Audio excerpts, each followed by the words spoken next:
Fokus Group Discussion ini yang diinisiasi oleh Kemenko di bidang infrastruktur dan pembangunan kewilayahan, khususnya di sini ada Pak Rahmat Kaimuddin sebagai Deputi Bidang Infrastruktur Dasar dan bekerjasama dengan pihak Bank Dunia, World Bank yang ada di Indonesia, khususnya dengan IFC. IFC itu International Financial Corporation. Dan kita berharap untuk mencari solusi bersama untuk penanganan sampah. Ya, jadi siang hari ini saya ingin menyapa sekaligus juga memberikan beberapa poin untuk didiskusikan dalam sebuah forum Focus Group Discussion ini yang diinisiasi oleh Kemenko di bidang infrastruktur dan pembangunan kewilayahan, khususnya di sini ada Pak Rahmat Kaimuddin sebagai Deputi Bidang Infrastruktur Dasar dan bekerjasama dengan pihak Bank Dunia, World Bank yang ada di Indonesia, khususnya dengan IFC. IFC itu International Financial Corporation. Dan kita berharap untuk mencari solusi bersama untuk penanganan sampah. Jadi tema utama hari ini tentang penanganan sampah di Indonesia yang di banyak lokasi sudah bisa dikatakan ada kedaruratan karena sampahnya terus menumpuk, produksinya terus bertambah, sedangkan infrastruktur untuk memisahkan, mengolah sampah, menghancurkan sampah termasuk mengkonversinya menjadi listrik, di mana ini adalah sebagai salah satu solusi utama negara-negara di dunia, ini masih perlu penguatan regulasinya, termasuk juga kita harus memilih teknologi yang tepat sasaran. Tidak semua harus menggunakan teknologi tingkat tinggi karena sesuai dengan skalanya. Contohnya Jakarta ini kan setiap hari memproduksi 8.000 ton sampah. Ada kota-kota besar yang di atas 1.100, 1.500, 2.000 ton per hari. Tapi ada juga yang kabupaten kota yang lebih kecil. Tentu skala itu juga berpengaruh pada pilihan kebijakan, pilihan teknologi yang perlu dihadirkan. Nah, kami untuk itu ingin mendengar masukan dari Pemda, dari beberapa pejabat di tingkat daerah ya, yang juga tentunya punya pengalaman. Kita ingin mendengarkan apa yang menjadi kendala selama ini, sekaligus kita ingin berbagi best practice, lessons learned dari berbagai wilayah lainnya. Nah, inilah yang kita harapkan dengan bermitra dengan World Bank dan juga IFC ini mudah-mudahan akan semakin efektif penanganan sampah ke depan. Output yang diharapkan seperti apa, Mas? Ini policy recommendation tentunya. Kita ingin mendapatkan masukan-masukan dari berbagai pihak karena tugas pemerintah adalah mendengar dari semua stakeholders. Mitra pemerintah itu banyak, tapi yang juga harus sangat kita dengarkan adalah pemerintah daerah. Itulah tadi saya juga baru kembali dari acara Musrenbang di Balai Kota, diundang oleh Gubernur DKI Jakarta, juga membahas hal-hal yang terkait dengan infrastruktur dan pembangunan kewilayahan. Dan salah satu yang saya highlight juga tentang sampah di Jakarta. Sifatnya tadi bisa memberikan beberapa masukan, sekaligus direktif sebetulnya untuk jajaran Kemenko Infrastruktur yang sekali lagi menjadi inisiator sekaligus stakeholder utama dalam rangka mencari solusi penanganan sampah di Indonesia, bermitra dengan Bank Dunia dan juga IFC. Jadi kami setelah ini akan masih melanjutkan diskusinya dan nanti akan ada semacam rekomendasi kebijakan yang bisa kita bawa dan kita sampaikan kepada seluruh pihak lainnya.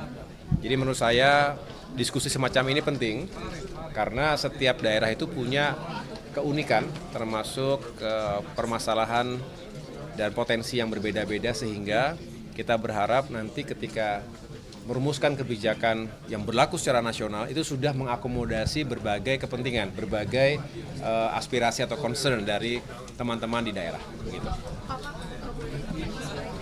Apa itu tentang? Ini tumpang tindih juga sama PCO.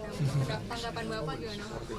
Ya, saya rasa Bapak Presiden juga memandang perlu terus dilakukan penguatan karena komunikasi publik pemerintah yang dilakukan selama ini tentu harus terus kita perluas ya.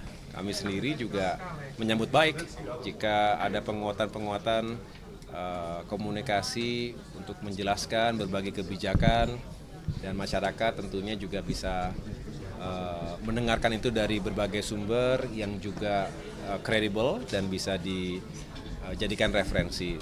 Sebetulnya ini juga berlaku, kami sendiri juga memahami bahwa banyak hal yang harus dijelaskan pada masyarakat luas, termasuk di bidang infrastruktur misalnya. Itulah mengapa dalam berbagai kesempatan saya juga ingin membantu menjelaskan sebetulnya apa yang menjadi arahan direktif Bapak Presiden Prabowo Subianto untuk infrastruktur yang semakin berdampak bagi masyarakat. Ini contoh bahwa rasa-rasanya penguatan komunikasi seperti ini baik saja dan positif menurut saya. Pak, ya. berapa dana sih Pak yang dibutuhkan Pak buat bangun itu Pak? Persiapan infrastruktur pengolahan sampah Pak. Dan Kenapa? yang dibutuhkannya Pak berapa Pak kira-kira?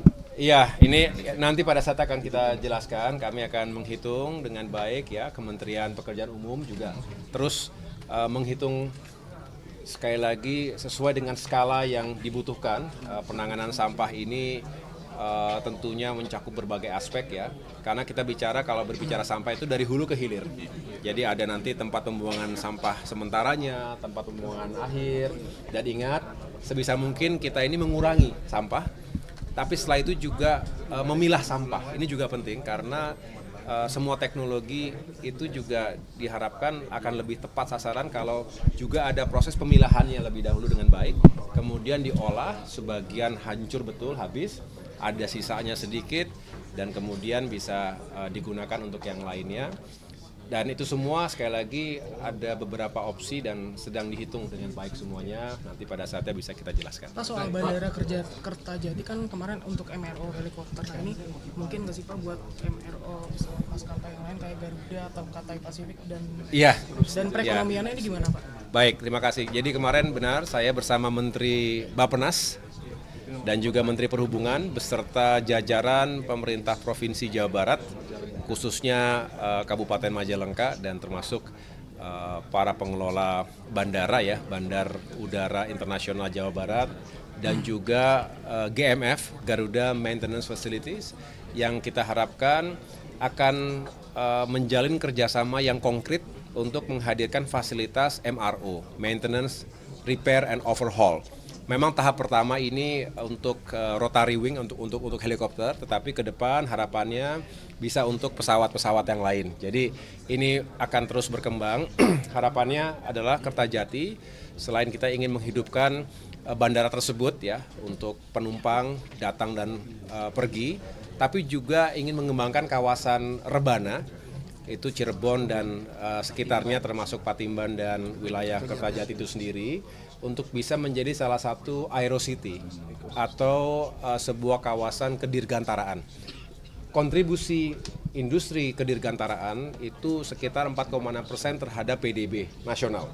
Jadi kalau kita perkuat di situ, maka akan memperluas kontribusinya, termasuk akan meningkatkan pertumbuhan ekonomi dan kesejahteraan masyarakat sekitar. Lapangan pekerjaan akan terbuka, UMKM akan bergerak, dan harapannya sekali lagi akan menjadi sentra pertumbuhan ekonomi yang berkelanjutan.